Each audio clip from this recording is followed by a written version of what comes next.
সময়টি 1971 সালের উত্তাল সময়ে।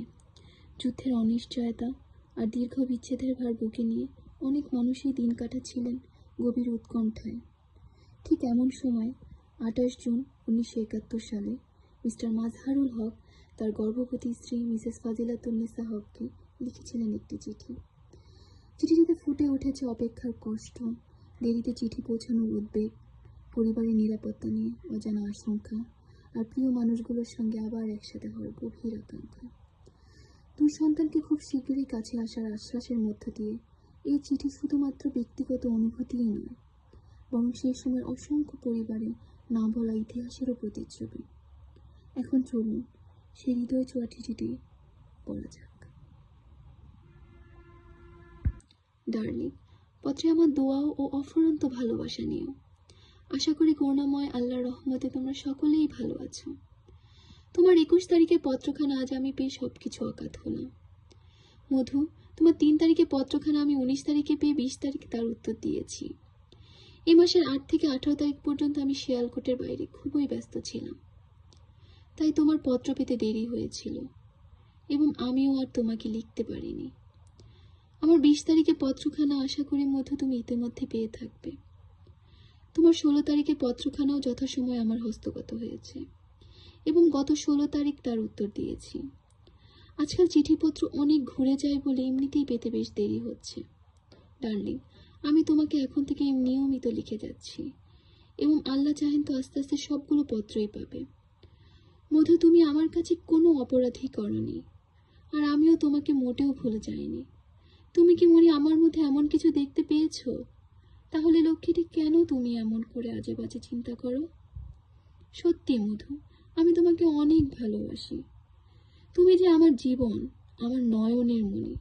তোমাকে ছাড়া আমি বাঁচবো না মণি। তোমাকে নিয়ে যে আমার সব কল্পনা, আমার মন যে সারাক্ষণই তোমার কাছে পড়ে থাকে ডার্লিং। আমি জানি মধু, তুমি আমাকে কত ভালোবাসো। এই আমার চিঠি পেতে একটু দেরি হলে তুমি ভীষণ অস্থির হয়ে পড়ো। যাক লক্ষ্মীটি, আমি তোমার দয়ায় সম্পূর্ণ সুস্থ আছি। আমার জন্য তুমি কোনো চিন্তা করো না মনি। তোমাকে কথা দিলাম, এখন থেকে ছোট্ট করে হলেও তোমাকে আমি ঘন ঘন পত্র লিখে আমার হাল অবস্থা জানাবো। ডার্লিং, তোমার আজকের পত্র পড়ে আমার মনে হচ্ছে তুমি বাসায় খুবই অশান্তির মধ্যে আছো। লক্ষ্মীটি, তুমি পরপত্রে আমাকে সবকিছু খুলে জানাবে। আমাদের একান্ত ইচ্ছে সত্ত্বেও মধু তোমাকে কেন আমার কাছে আনতে পারছি না, তার কারণ সবই আমি গত 20 তারিখের পত্রে লিখেছিলাম। আমাকে ছেড়ে তোমার একা থাকতে কষ্ট হয়, তা আমি বুঝতে পারি মনি। দৈনন্দিন চলতে গেলে আরো কত সমস্যার সৃষ্টি হয় তা আমি উপলব্ধি করতে পারি। বিয়ের পর মেয়েদের জীবনে স্বামী হলো সবকিছু এবং স্বামীর উপর তারা একান্তভাবে নির্ভরশীল। কিন্তু মধু, আমার বর্তমান অবস্থাতে তুমি মনে কোনো দিনই তোমার শারীরিক অবস্থার কথা আমাকে বিস্তারিত জানাও না। তোমার হাতে পায়ে আবার পানি আসেনি তো?